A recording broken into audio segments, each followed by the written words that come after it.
So let us now talk about the next, that is the H2 antihistamines and the proton pump inhibitors, that is the PPI. Okay. So guys, the suffix name of the H2 antihistamines is called as the tidine, and that of the proton pumps is called as the prazole. So guys, I did talk about the examples of both these classifications in my previous video of hyperacidity part 1, so check it out. Okay, in that I discussed that the examples of H2 antihistamines are nitidine, cimetidine, famotidine, and in the prazoles we have is the omeprazole, rabeprazole and the pantoprazole. Okay, right. So H2 antihistamine. So guys, to understand this whole mechanism and the usage, first we have to decode the word H2 here, anti and the histamine. So guys, histamine is basically a molecule that is released by the body when, if there is a tissue injury, then the histamine is released, or in response to certain drugs can cause the release of histamines, and if there are potential allergens, then that can also trigger the release of the histamine. Okay.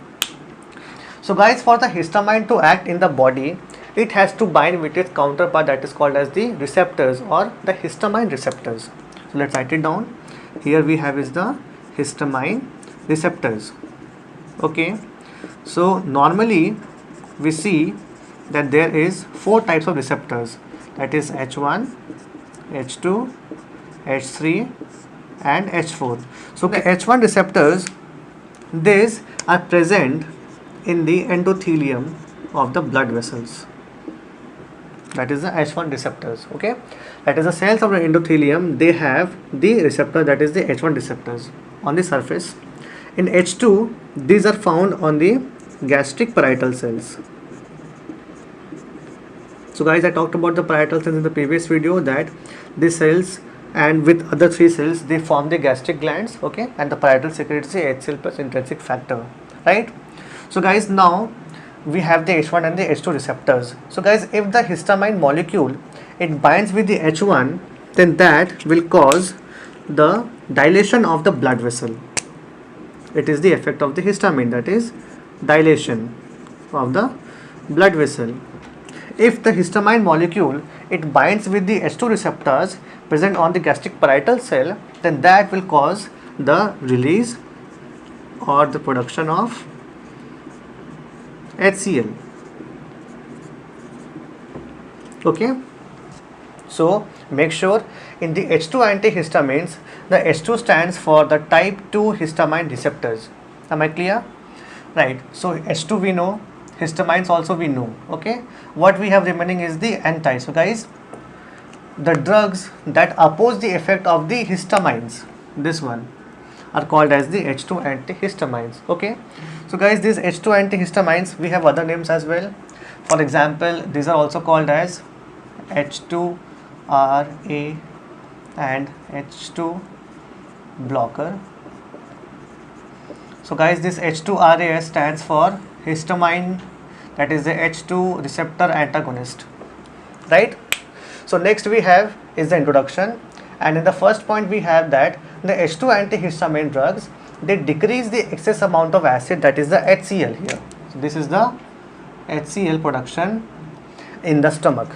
Okay, the next, it is also called as the H2 receptor antagonist.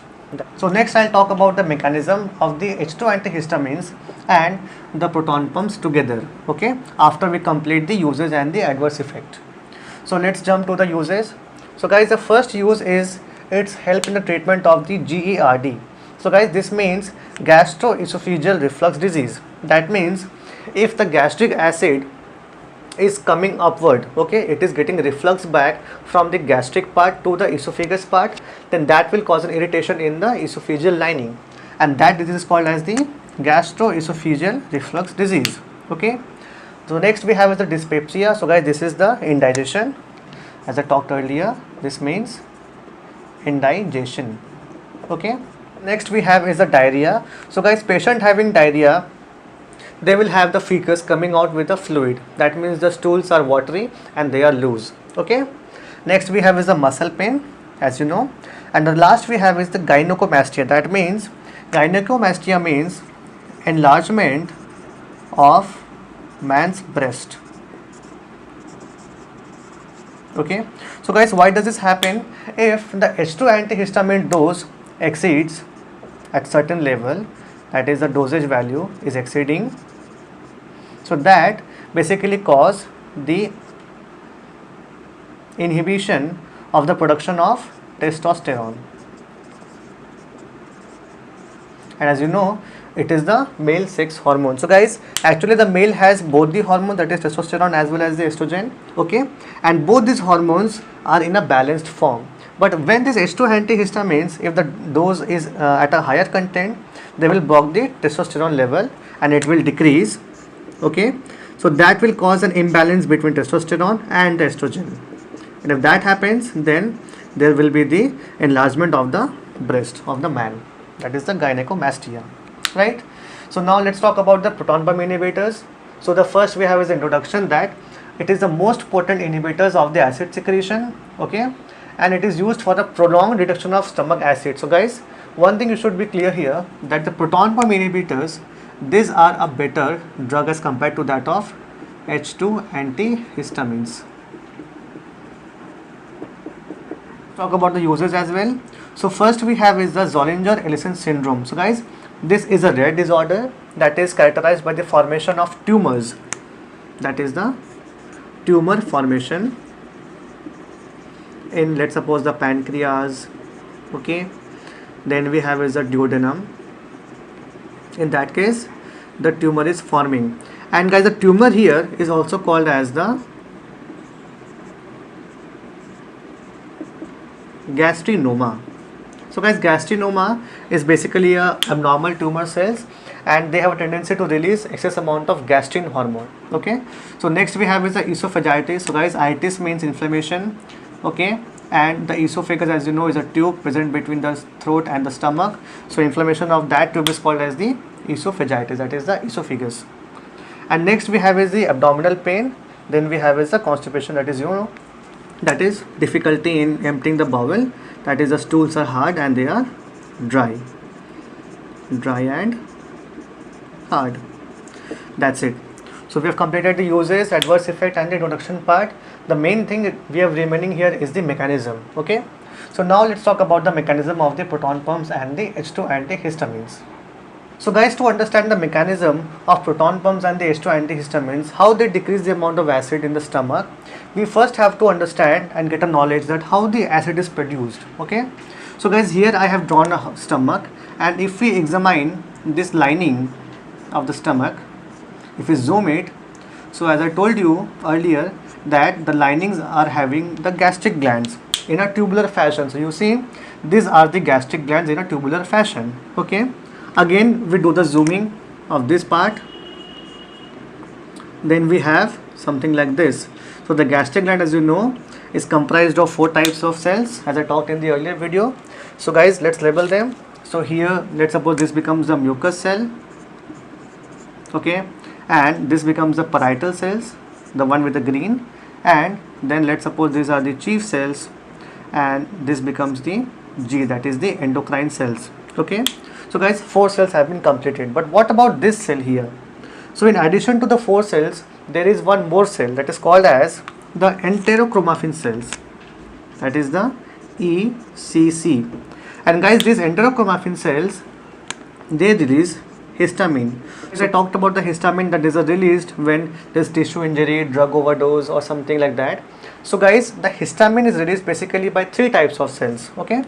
So number 1 is the mast cells, then we have is the basophil, and then we have is the Enterochromafin cells.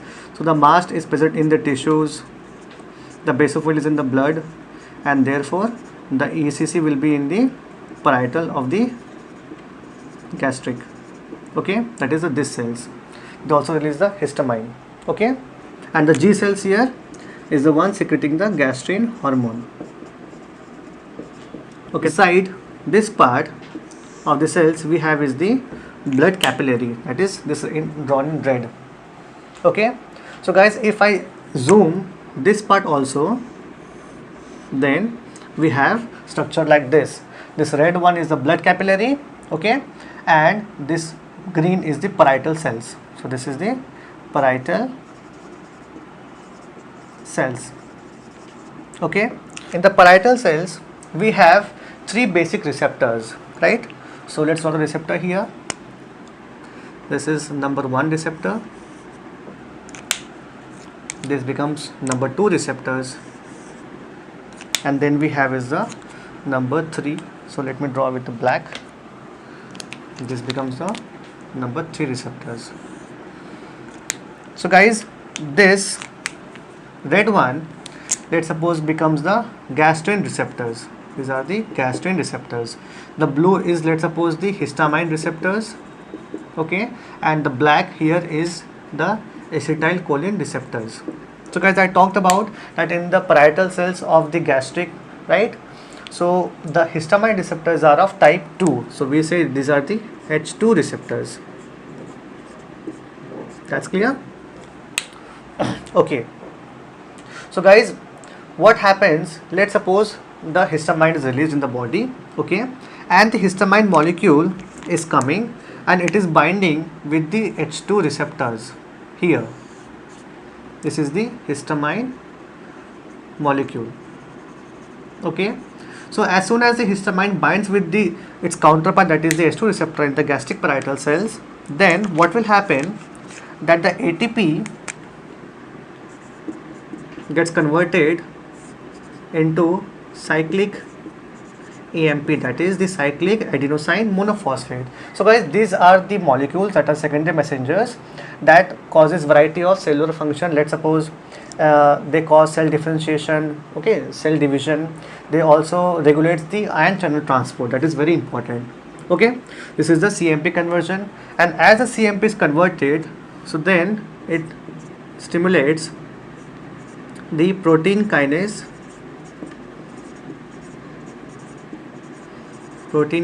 A enzyme, okay. Now guys, as this protein kinase A enzyme is activated, so this will activate what we call as the proton pumps. This is very important, that is the proton pumps.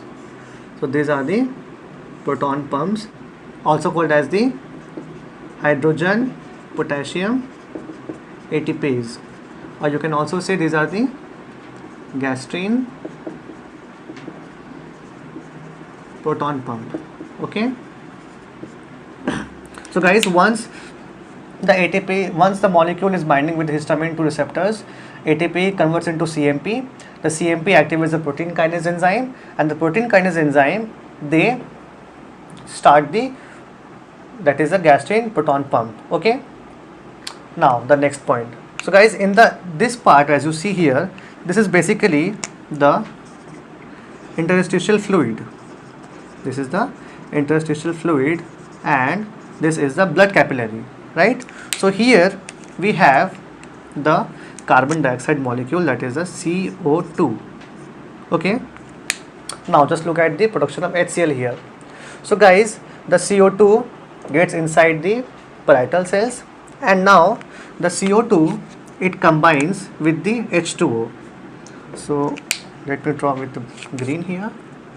So the CO2, it combines with the H2O to form the H2CO3, that is the carbonic acid.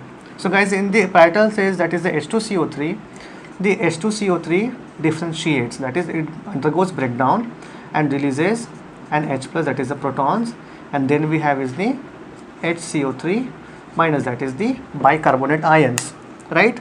So guys, in short, we here have the H plus and the HCO3 minus. Let's write it down. Here we have is the H plus and HCO3 minus.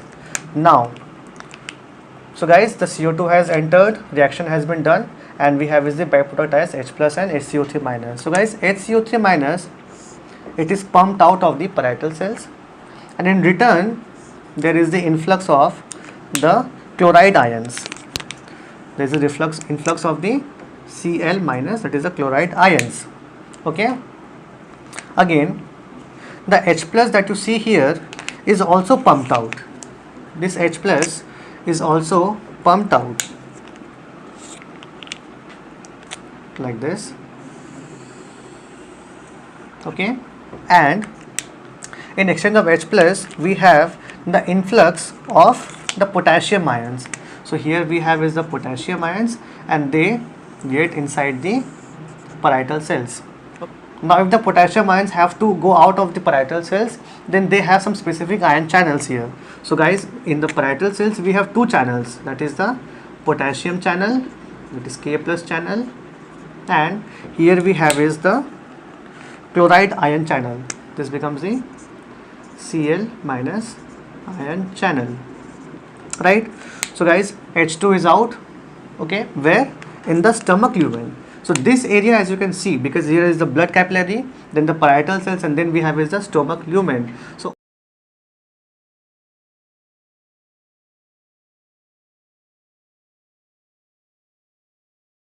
this very part, this is the stomach lumen, parietal cell and the blood capillary, right? So this H plus is outward in exchange of the K plus, and the K plus again gets out by the potassium channels, okay? So here what we have is the H plus ion, that is in the stomach lumen.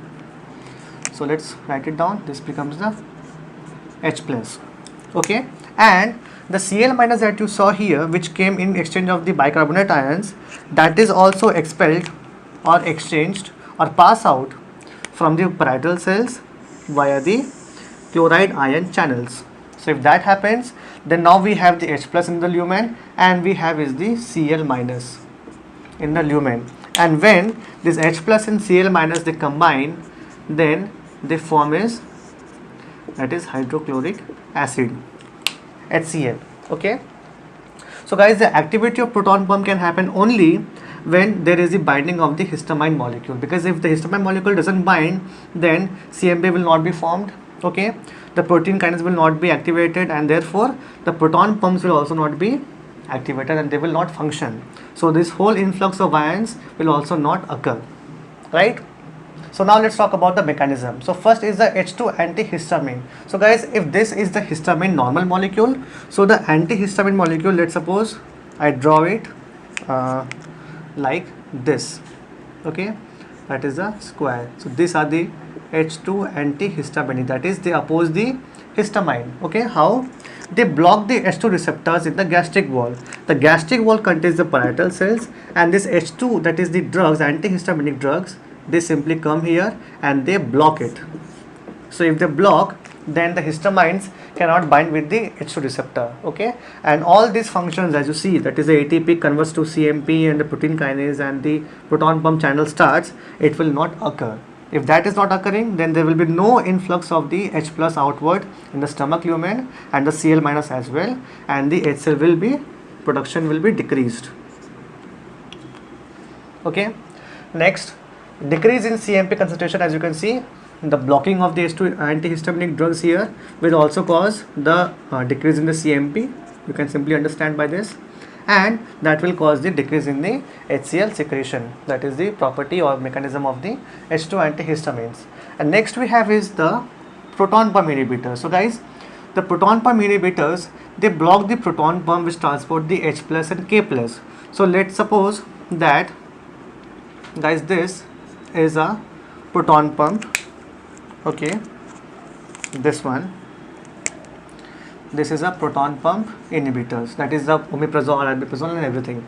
So now what happens is this, they come here and directly they bind with this and stop the action of the proton pumps, that is the hydrogen potassium ATPs, okay. The proton pump activity is inhibited, present on the parietal cells of the gastric mucosa, that is this is the parietal cell, and that causes the decrease in the acid secretion in the stomach, that is the HCl also decreases, because once the proton pump is blocked, there will be no transfusion of the H plus and the Cl minus in the stomach lumen, and the HCl will be reduced, the HCl gets reduced. That is the mechanism of the proton pumps and the H2 antihistamines, right? So I hope you have understand the whole mechanism. It is not so tough, but if you understand this mechanism, then in the examinations you can easily write all these points, okay. So now next we talk about is the anticholinergic.